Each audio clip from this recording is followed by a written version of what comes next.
रसोई तरह तरह के व्यंजनों से महक रही थी। करेला, लौकी, पराठे, बैंगन का भरता, पता नहीं क्या क्या बन रहा था। सीमा जी के चेहरे पर गर्मी से पसीना छलक रहा, पर माथे पर जरा भी सिकन नहीं, बल्कि एक सुकून, एक तेज था। रानी से पूछा, मीठा क्या खाएगी? तो मुंह बनाकर बोली, माँ, तुझे मालूम है ना कि मीठा मुझे बिल्कुल भी पसंद नहीं है। तू तो बस पराठे सेक कर रख देना। तुझे तो पता है मुझे तेरे हाथ से ठंडे पराठे कितने पसंद हैं। पर बेटा, कुछ और बनवा लेती। ये क्या, करेला, लौकी? तेरे दोनों भाभियाँ भी कह रही थी। हमने तो सोचा दीदी के आने पर मलाई कोफ्ता, दम आलू, पनीर बनेगा, पर यहाँ तो लौकी, करेला। माँ, कहने दे जिसको जो कहना है। मैं तो तेरे हाथ की ये चीज़ें खाने की तरस जाती हूँ। साल भर बाद सीमा जी की बेटी रानी आ रही थी। वैसे तो साल में 2 चक्कर लग जाते हैं, पर उसकी सास की तबीयत सही नहीं थी तो आ नहीं पाई। सीमा जी के पैर जमीन पर नहीं पड़ रहे थे। दोनों बेटे भी कह रहे, अब तो मम्मी के घुटनों का दर्द सब गायब हो गया। आखिर उनकी लाडली जो आ रही है। सीमा जी ने अपने बहुओं से कह दिया था, रानी के लिए खाना मैं बनाऊंगी, उसको मेरे हाथ का ही खाना खाना है। दोनों भाभियां बोली, चलो मम्मी जी, इसी बहाने हमें भी रसोई से छुट्टी मिल जाएगी। मनोज जी, नेहा के पापा, बाजार से आम, खरबूजे, तरबूज सब ले आए। बार बार दरवाजे पर जाकर देखते कहीं आ तो नहीं गई, जबकि अभी उसके आने में समय है। रसोई में आकर देखते सब सही से बन रहा है ना, उसकी पसंद का ही है ना। फिर जरा सी आहट पर भागे भागे बाहर जाते। सीमा जी भी बार बार घड़ी देखती, उनके लिए घड़ी की सुइयां जैसे वहीं अटक गई हो। फिर रानी को फ़ोन लगाकर पूछती, बेटा कहाँ तक पहुँची? बहुत देर हो गई।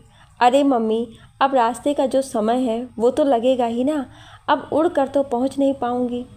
वैसे तो मन कर रहा है कि उड़कर तेरे पास आ जाऊं।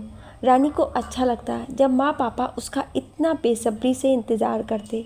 दोनों बहुएं बोली, मम्मी जी, आप तो ऐसे अधीर हो रही हो जैसे कि दीदी पहली बार आ रही हैं। सीमा जी बिना कुछ बोले अपने काम में लग गई।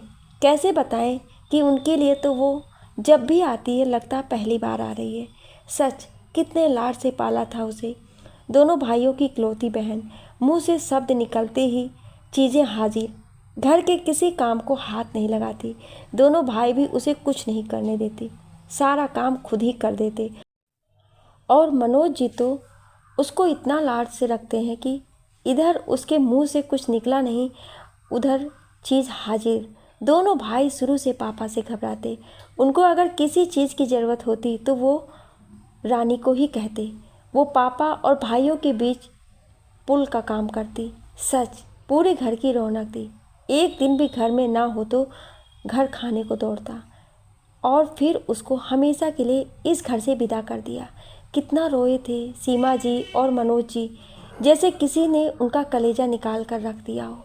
दोनों भाई तो चुप से हो गए, जैसे उनकी जान ही चली गई हो। उसके जाने के बाद घर वीरान सा हो गया। साधारण दिन तो छोड़ो, त्योहारों पर भी रौनक नहीं होती। रानी शादी कर ससुराल चली गई, पर दोनों भाई अभी भी हर छोटी बात पर रानी को फ़ोन लगाते। पापा से कुछ चाहिए होता तो रानी को बोलते। सीमा जी कितनी बार कहती थी, अरे अब वो पराई हो गई, ससुराल में कितने काम होते हैं, क्यों परेशान करते हो उसे। दोनों भाई कहते, क्या काम है उसे, कितने नौकर चाकर तो हैं उसके घर में। आपकी बेटी कुछ काम नहीं करती, यहाँ भी आराम करती थी और वहाँ भी। बहुत नसीब वाली है आपकी बेटी। सीमा जी अपने बेटों को मना करती, ऐसे मत बोलो, नज़र लग जाएगी। इधर वो मन ही मन सोचती, हम औरतों को आराम कहाँ नसीब होता है। भले कितने नौकर चाकर हों, पर शादी के बाद की जिम्मेदारी वो एक औरत ही जानती है। उसके बाद दोनों बेटों की शादी हो गई और वो अपनी गृहस्थी में व्यस्त हो गए। सीमा जी और मनोज जी को अभी भी साल भर नेहा के आने का इंतज़ार रहता। उसकी बहुत याद सताती थी। सीमा जी अपने ख्यालों में खोई पराठे सेक रहीं। आखिरी पराठा भी सीख गया। ख्यालों में थी, फिर भी पराठों की गिनती नहीं भूली। कौन कितने पराठे लेगा सब हिसाब था। सच, हम औरतों का गणित अलग ही होता है। 2 पराठे ज़्यादा सेक दिए अगर किसी को ज़रूरत हुई तो, नहीं तो कल वो ठंडे खा लेगी। तभी गरम तवे पर हाथ लगा और जब जलन हुई तो अपने ख्यालों से बाहर आई। जलन होने पर भी घी दानी में से हल्का सा घी लगा लिया। सच, यही दर्द मिला और यही दवा, और किसी को भनक भी नहीं लगने देती। वैसे भी ये जलन क्या दर्द देगी। हम तो तानों की जलन भी सह लेते हैं और चू नहीं करते। कितनी अजीब होती हैं ये औरतें। रानी के आने का समय हो रहा था। सीमा जी ने उसके 2 पराठे बीच में दबा दिया जिससे मुलायम रहे। मुलायम पराठे पसंद हैं उसे। वो खाना बनाकर रसोई समेट ही रही थी, तभी रानी की गाड़ी की आवाज़ आई। गाड़ी का हॉर्न सुन सीमा जी का दिल पता नहीं क्यों ज़ोर ज़ोर से धड़कने लगा। तभी मनोज जी के चिल्लाने की आवाज़ आई, अरे कहाँ हो, जल्दी बाहर आओ, लगता है रानी की गाड़ी आ गई। और वो बाहर की ओर भागे। जाने क्यों सीमा जी चाह कर भी बाहर नहीं जा पाई। उनके पैर वहीं जम से गए। वो बाहर जाना चाह रही पर उनके पैर उठ ही नहीं रहे। आखिर ऐसा क्या हो गया। इतने में दोनों बहुएं सीमा जी की हालत देखकर बोली, मम्मी जी क्या हुआ, ऐसे क्यों खड़ी हो, दीदी आ गई। तब तक रानी माँ माँ आवाज़ लगाते हुए पूरे घर में उन्हें ढूंढ रही। रानी को सामने देख सीमा जी की आंखें छलछला आईं। दोनों भाई और भाभी उन दोनों को देख हंसने लगे और बोले, लो जी, असली भरत मिलाप तो अब होगा। सब लोग ठहाका लगाकर हंसने लगे। इधर नेहा भागकर माँ के गले लग गई। कितनी असीम शांति मिल रही थी दोनों को। सब इन दोनों को देखने में व्यस्त हो गए। इधर मौके का फ़ायदा उठाकर मनोज जी ने सफाई से अपनी भरी आंखें सबकी नज़र बचाकर पोंछ ली। अपनी भावनाएं छुपाने में ये पुरुष लोग किसी से कम थोड़े ना होते हैं। सबको माँ की भावनाएं दिख जाती हैं, पर पिता के, वो ज़िंदगी भर अपनी भावनाएं अपने बच्चों से छिपाता है। भले ही उनके सामने कठोर बनता है, पर अंदर से मोम की तरह होता है। अपने बच्चों के लिए कितनी ही ममता भरी हो, पर बहुत ही मुश्किल से बच्चों को अपने पिता की ये ममता देखने को मिलती है। अरे अब मम्मी के ही गले मिलती रहोगी, पीछे हम भी हैं, कहते हुए रानी के छोटे भाई ने उसकी चोटी पकड़कर खींची। रानी उसको मारने भागी। ये देख सब हंसने लगे। सच, बेटी कितनी भी बड़ी हो जाए, मायके में आते ही बचपना लौट आता है। अपना बचपन जीने ही तो आती है वो यहाँ। और जो वीरानगी और संबंधों में सूनापन सा छा जाता है, वो एक बेटी के आते ही ख़त्म हो जाता है। पूरे परिवार को एक सूत्र में बांधने का काम करती है बेटी।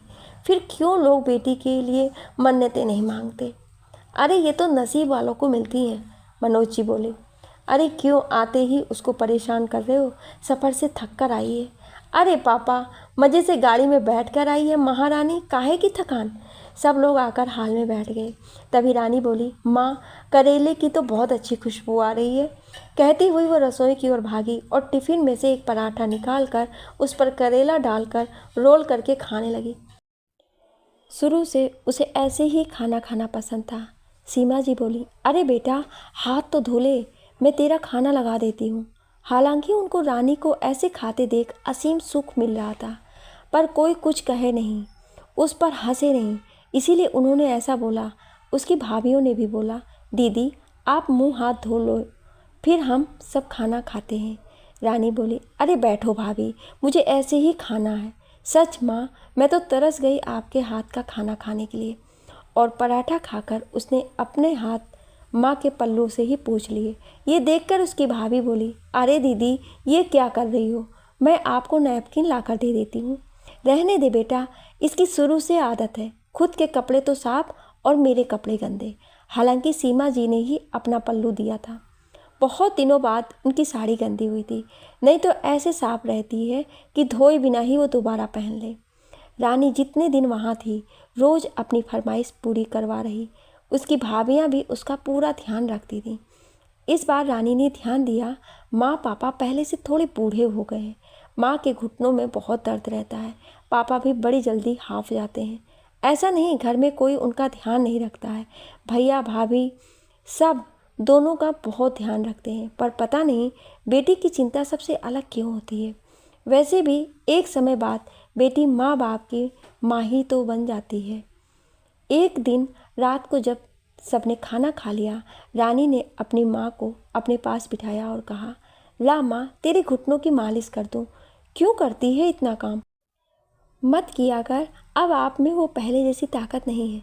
सीमा जी ने उसे मालिश करने से मना किया और खुद ही घुटना मसलते हुए बोली, बेटा बैठे बैठे जाम हो जाएगा, शरीर घूमती फिरती रहूँगी तो हाथ पैर चलते रहेंगे, वैसे भी तुझे पता है मुझसे बैठा नहीं जाता।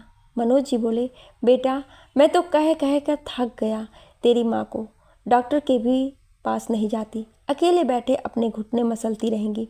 मैं पूछूंगा दर्द हो रहा है तो मना कर देंगी। माँ आप वादा करो डॉक्टर के पास जाओगी। ऐसा करते हैं हम कल चलते हैं, फिर मेरे जाने का भी समय हो रहा है। अरे नहीं बेटा, मुझे किसी डॉक्टर के यहाँ नहीं जाना। तब तक सीमा जी रानी के सिर में तेल की मालिश करने लगी। इधर दोनों भाई भी आकर वहाँ बैठ गए। ओहो, तो अपनी लाडली के सिर में तेल की मालिश हो रही है। साल भर का प्यार कुछ दिन में ही ले जाना चाहती है। तेरे आते ही माँ हमारी तरफ तो ध्यान ही नहीं देती। हाँ तो तुम्हें क्या है, तुम तो हमेशा माँ के पास रहते हो, मुझे तो कभी कभी इनका प्यार मिलता है। तब तक दोनों भाभियाँ भी वहाँ आ गई। सब बैठकर हंसी मजाक कर रहे हैं। सब अपनी बातों में व्यस्त थे। मनोज जी सबसे बोले, कई दिन से मेरे दिमाग में एक बात आ रही है, आज सब बैठे हैं, यही मौका है, मुझे तुम सबसे कुछ कहना है। सब एकदम से चुप होकर मनोज जी को देखने लगे, क्योंकि वो थोड़े गंभीर हो गए थे। मनोज जी सबको इतनी गंभीर मुद्रा में देख हंसने लगे और कहा, अरे क्या हो गया, ऐसे क्या देख रहे हो? पापा क्या है आपके मन में जो इतने दिन से सोच रहे हैं? रानी का बड़ा भाई बहुत ही आतुरता से बोला। मनोज जी ने सीमा जी की ओर देखा और हंसते हुए बोले, तुम ही बता दो। सीमा जी बोली, बेटा तुम्हारे पापा जी कहना चाहते हैं वो हम दोनों का ही निर्णय है। उन्होंने मनोज से आंखों में इशारा किया कि आप ही बताओ। सबकी उत्सुकता बढ़ती जा रही थी। तभी रानी बोली, माँ पापा अब पहेलियाँ तो बुझाओ मत, जो कहना है साफ साफ कहो, मेरा दिल बेचैन हो रहा है। और वो कहती सीमा जी के पास से उठ पापा के पास आकर बैठ गई और उनकी गोद से सिर टिका लिया। मनोज जी ने रानी के सिर पर प्यार से हाथ रखकर गहरी सांस ली। कमरे में बिल्कुल सन्नाटा सा छा गया। सब एकदम मनोज जी की ओर देख रहे। बच्चों, मैं सोचता हूँ कि अब अपनी वसीयत बनवा दूँ। हम लोग का कोई भरोसा नहीं। मनोज जी अपनी बात भी पूरी नहीं कर पाए कि रानी ने झट अपने पापा के मुंह पर हाथ रख दिया। खबरदार पापा, आगे से ऐसा कहा तो मरे आपके दुश्मन। उसके चेहरे पर गुस्सा और डर साफ झलक रहा। सीमा जी बोली, बेटा हर किसी को एक ना एक दिन तो ऊपर जाना ही है, हमारे जीते जी बंटवारा हो जाए तो अच्छा ही है। रानी की आंखों में आंसू आ गए। वो बोली, पापा आपको जो देना है दोनों भाइयों को दो, मुझे कुछ नहीं चाहिए। उसकी आवाज़ रूंध गई थी। तभी सीमा जी बोली, अरे ऐसे कैसे, हमारा जो है वो तुम तीनों का ही तो है, और अब तो बेटी भी वसीयत में बराबर की हिस्सेदार होती है। रानी माँ पापा की बात से सहम सी गई।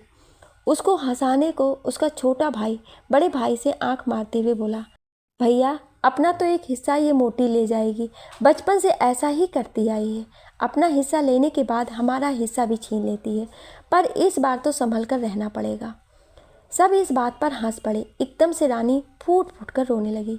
सीमा जी और मनोज जी घबरा गए। बेटा तुम इसको परेशान मत करो, रानी अपने आंसू पोंछते हुए बोली, पापा मुझे सच में कुछ नहीं चाहिए, दोनों भाइयों को बराबर का दे देना, पर प्लीज़ आइंदा से मेरे सामने कभी ऐसी बात मत करना।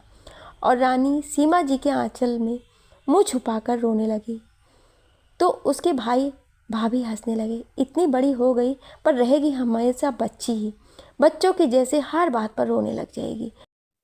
अरे मम्मी पापा कहीं नहीं जा रहे हैं, और पापा चलो, अब तो रानी ने भी कह दिया उसे कुछ नहीं चाहिए, इसका हिस्सा भी हम दोनों ही बांट लेंगे, पर फिर बाद में लड़ती लड़ती मत आना। हाँ हाँ नहीं आऊँगी।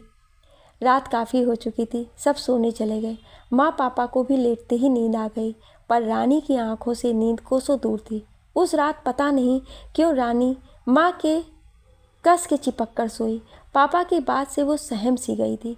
वो तो माँ पापा के बिना इस घर की कल्पना भी नहीं कर सकती। कैसे रह पाएगी उन दोनों के बिना?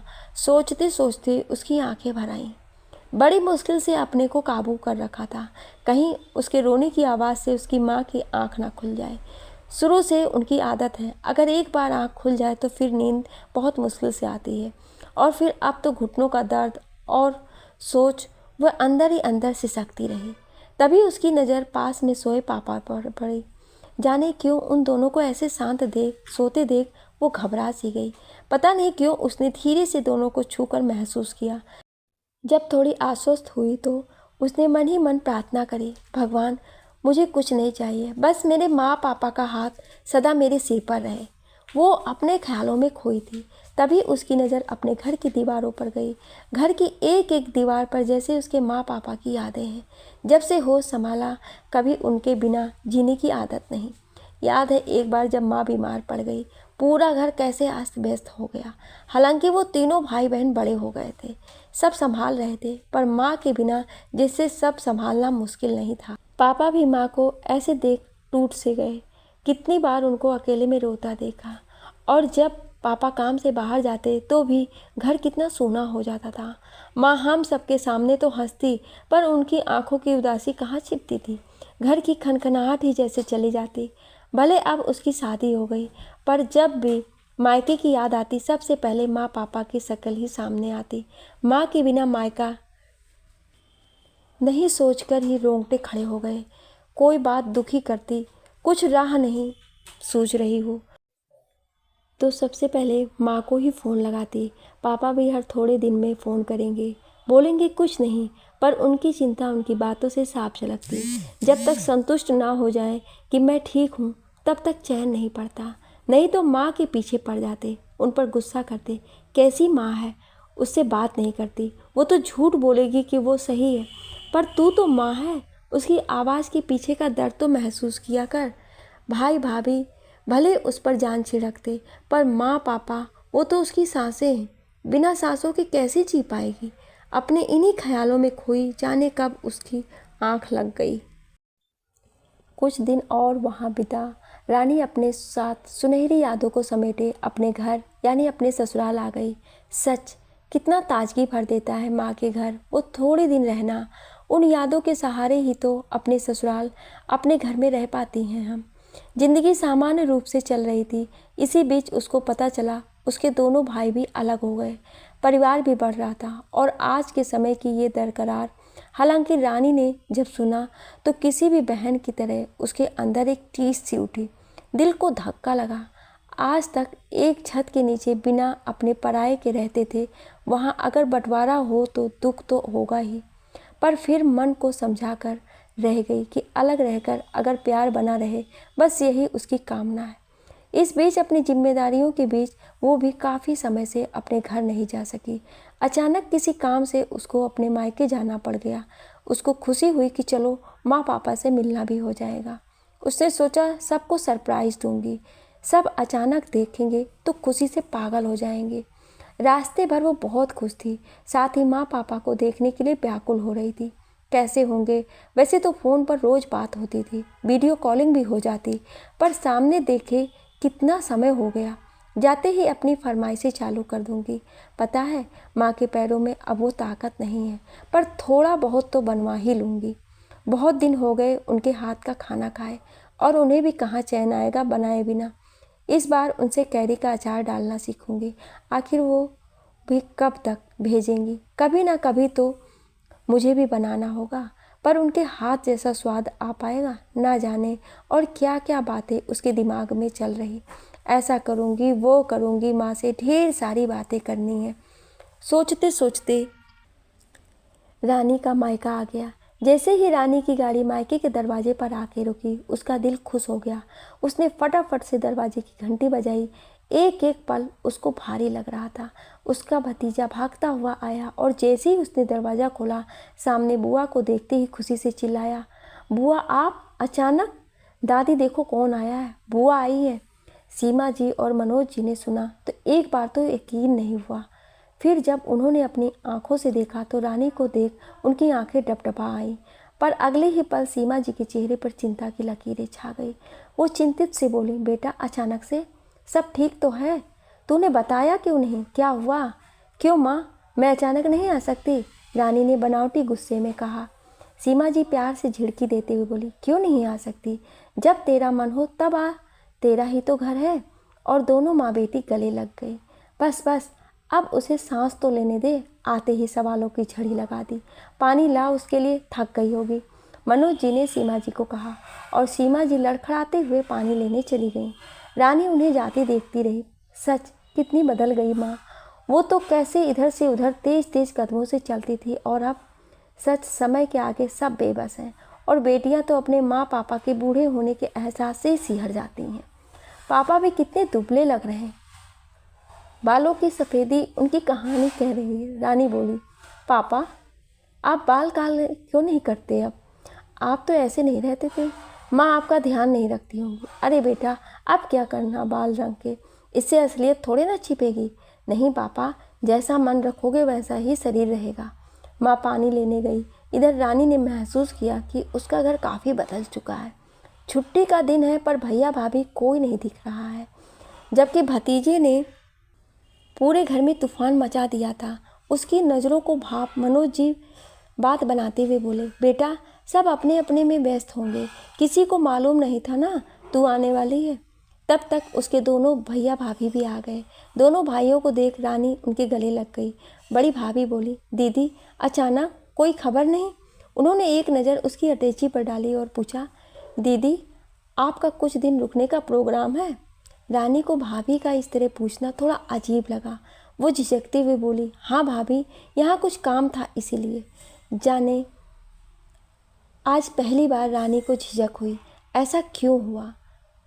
तभी भाभी बोली, अरे वो क्या है, बच्चों की परीक्षाएं हैं, वैसे ही नहीं पढ़ते और कोई मेहमान आ जाए तो बस।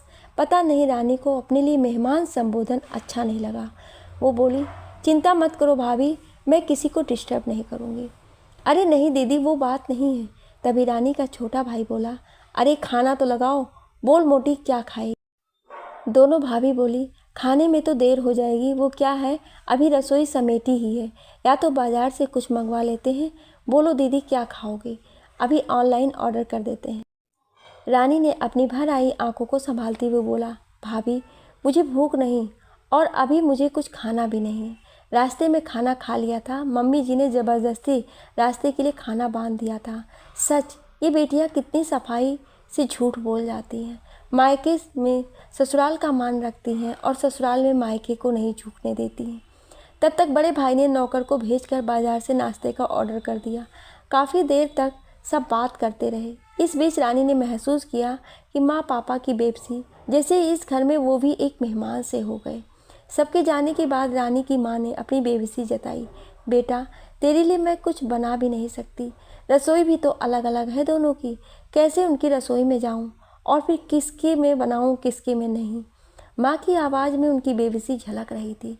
उनकी बात से रानी का दिल भर आया, पर उसने उनको जाहिर नहीं किया और बात बनाती बोली, सच माँ मुझे भूख नहीं है, तू तो मेरे पास बैठ, तुझसे बहुत सारी बातें करनी है। जितने दिन रानी वहाँ रही उसने महसूस किया कि माँ पापा भी अब एक तरह से भाई भाभी के अधीन हो गए। उनके हिसाब से ही अपनी ज़िंदगी की दिशा तय कर ली। भाई भाभी उसका बहुत ध्यान रखते, तरह तरह के व्यंजन बनाए, पर उसमें वो अपनापन, वो मिठास की कमी लगी। रानी भी जिस हक से अपनी माँ से फरमाइशें करती वो सब ख़त्म सा हो गया। अब ना वो कुछ नखरे करती ना फरमाइशें, जो सामने आता वो खा लेती। पता नहीं उसको भी एक झिझक सी हो गई। जो आज़ादी, बचपना, अल्हड़पन जीने वो यहाँ आती, अचानक से वहाँ एक झिझक, एक हिचक समा गई। इससे ज़्यादा आज़ाद तो वो अपने ससुराल में रह लेती है। उसको अपना मायका बदला बदला लगा। हमेशा यही लगता, कहीं एक भाभी के चली जाऊं तो दूसरी को बुरा ना लग जाए, दूसरे के खा लूं तो पहली को बुरा ना लग जाए। माँ के सामने तो ये सब सोचने की ज़रूरत ही नहीं लगी। इस अच्छे बुरे की फिर से दूर होने के लिए ही तो मायके आती थी। पर यहाँ भी ऐसे ही दिन निकल गए और उसका जाने का समय आ गया। पहले तो रास्ते के लिए उसकी माँ खाना बांध देती, इस बार भाभीियों ने पैसे दे दिए। दीदी इतनी सुबह सुबह खाना तो नहीं बन पाया, आप रास्ते में कुछ लेकर के खा लेना। रानी ना उन पैसों को लेने को मना कर पाई और ना ही बस किसी तरह वो पैसे मुट्ठी में भींच लिए, जैसे वो पैसे उसे चिढ़ा रहे हों, जैसे कह रहे हों हर चीज़ पैसों से थोड़ी ना खरीदी जा सकती है। उन पैसों में कहाँ वो स्वाद था। रानी गाड़ी में बैठी, तभी उसका बड़ा भाई बोला, रानी पापा की वसीयत के कागज़ इसी हफ्ते बनकर आ जाएंगे। कोशिश तो यही थी कि तेरे सामने आ जाते थे ताकि तुझे हस्ताक्षर के लिए दोबारा नहीं आना पड़ता, पर किसी वजह से देर हो गई। मैं कोरियर कर दूंगा, तू साइन कर देना। तेरी इच्छा के अनुसार पापा ने वसीयत हम दोनों में ही बांट दी, पर तेरे साइन भी ज़रूरी है, भविष्य में कोई बात ना हो। रानी ने भाई को गर्दन हिलाकर हामी भर दी और माँ पापा पर नज़र डाली। दोनों रानी को ऐसे देखे रहे जैसे साल भर के लिए आंखों में भर लेंगे। आज पहली बार माँ ने नहीं पूछा कब आएगी। भले रानी ने उनसे कुछ नहीं कहा, पर वो रानी की आंखों की उदासी भाप गई थी। माँ जो थी और नहीं चाहती थी कि रानी यहाँ आकर वापस दुखी हो, इससे तो अपने घर में खुश रहे। वो दोनों तो बेटे की खुशी में ही खुश थे।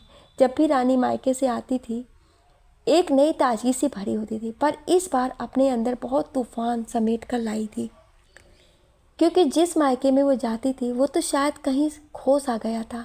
उसका दिल बैठा जा रहा था। क्या अब कभी वो मायका वह एहसास नहीं हो पाएगी? और अभी तो माँ पापा हैं, तब यह हाल है। अगर उन्हें कुछ नहीं, इस कल्पना मात्र से ही उसके बदन में सिहरन सी दौड़ गई।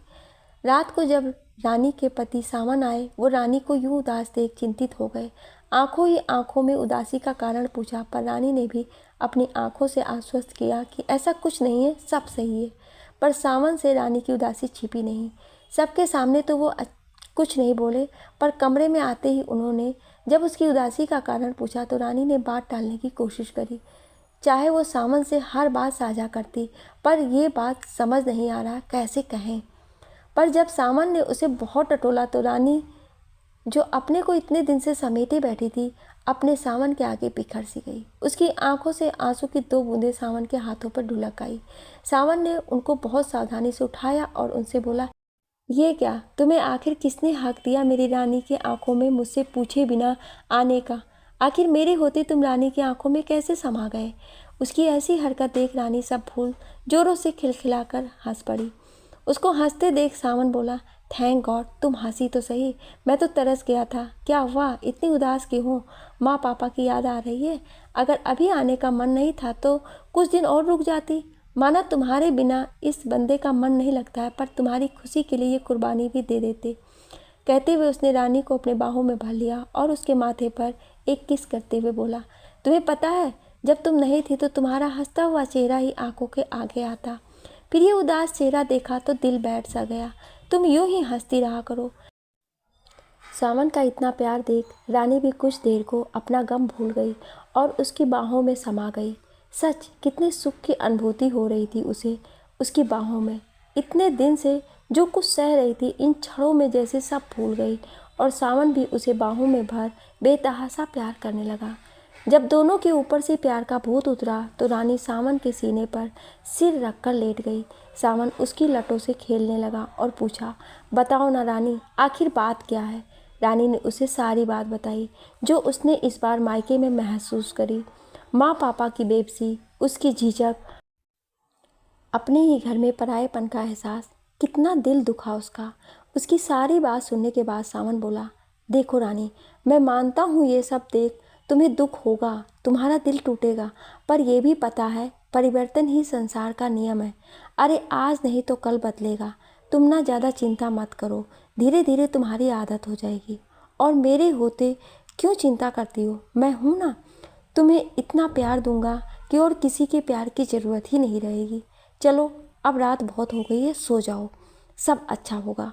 रानी ने समझा सावन तो सो गया, पर रानी अभी भी अपलक अपनी सोच में डूबी थी। सावन को कैसे समझाऊं? शायद वो नहीं समझ पाएगा। उसका एक बेटी का दर्द, उसकी भावनाएं, क्यों, आखिर क्यों एक समय बाद मायके में ये एहसास खो से जाते हैं? क्या ऐसा नहीं हो सकता कि मायका जिंदगी भर वही सुखद एहसास दे, कभी भी वहाँ पर परायापन व झिझक महसूस ही ना हो? रानी के मस्तिष्क में विचारों का झंझावात चल रहा था। पता नहीं कब तक वो यूं ही एकटक अपने विचारों में खोई छत को एकटक निहारती रही। धीरे धीरे उसकी पलकें भारी होने लगी और वो सावन के सीने पर सिर रखकर नींद के आगोश में समा गई। उसको अपने मायके से आए हफ्ता भर ही हुआ था कि एक दिन कोरियर से उसके मायके से कुछ कागजात आए। रानी ने खोल कर देखा, पापा का वसीयतनामा था जिस पर उसको हस्ताक्षर करने थे। वो कागज़ों को उलट पुलट देख ही रही थी कि उसके मोबाइल पर उसके भैया का भी फ़ोन आ गया। जब उनको पता चला कि कागजात मिल गए, वो रानी से बोला, रानी तुम जल्दी से जल्दी इन पर हस्ताक्षर कर कोरियर भेज दो। जितना जल्दी हो ये कागज़ कार्रवाई पूरी कर ले। रानी ने भाई को कह दिया कि वो कल ही कोरियर भेज करवा देगी। उसने पेपर्स को अपने कमरे के ड्रॉयर में रख दिए। रात को आराम से साइन कर देगी और कल ही कोरियर कर देगी। काम करती वो सोच रही, पापा मम्मी ने कितना कहा था, बेटा तू भी अपने हिस्से में से कुछ तो ले, ये तेरा हक है। पर रानी ने साफ मना कर दिया। उसको पापा की संपत्ति में से कुछ नहीं चाहिए। सावन से भी उसने पूछा था, कल को कहीं उसको आपत्ति हुई तो, पर वो भी बोला, हमारे पास भगवान का दिया सब कुछ है और वैसे भी ये तुम्हारा मामला है, मैं नहीं बोलूँगा। बस तुम्हारे हर फैसले में तुम्हारे साथ हूँ। सच कितना सुलझा हुआ है सावन, कभी भी उसको शिकायत का मौका नहीं देता, हर वक्त उसके साथ खड़ा रहता है। इस समय उसको सावन की कमी महसूस हो रही थी। किसी काम से वो शहर से बाहर था। रात को रानी अपने कमरे में आई। उसने ड्रॉयर से पेपर निकाले। वो उन पर साइन करने ही वाली थी कि अचानक अपने बचपन में चली गई। सच, समय के साथ कितना कुछ बदल जाता है। पहले किसी भी चीज़ को तीनों भाई बहन में बांटनी हो तो कितना लड़ते थे। आखिर रानी लड़ झगड़ कर सबसे ज़्यादा ही लेती है।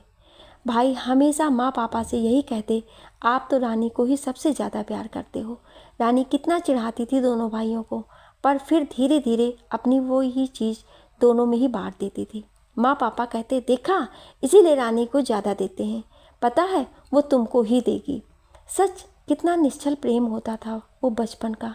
ना कोई मन भेद, ना तेरा मेरा, पल में लड़ाई पल में सुलह। काश ये बचपन कभी जाए ही ना कोई बंटवारा, ना ये वसीयत, ना पैसा। कितना प्यारा लगता है सबको ये पैसा, पर ये पैसा ही है जो अपनों को अपनों से अलग कर देता है, मन मुटाव कर देता है, शक के बीज डाल देता है, लड़ाइयाँ करवा देता है। अभी उसके दोनों भाई उससे कितना खुश हैं। भाभियाँ भी कितनी तारीफ़ कर रही थी, पर क्या अगर वो अपना हिस्सा मांग लेती तब भी ऐसा ही रहता? कहीं वो कुछ गलत तो नहीं कर रही? आखिर उसको भी तो अपना हिस्सा मांगना चाहिए। ऐसे कैसे वो सब कुछ सौंप रही है? वो भी बराबर की हिस्सेदार है।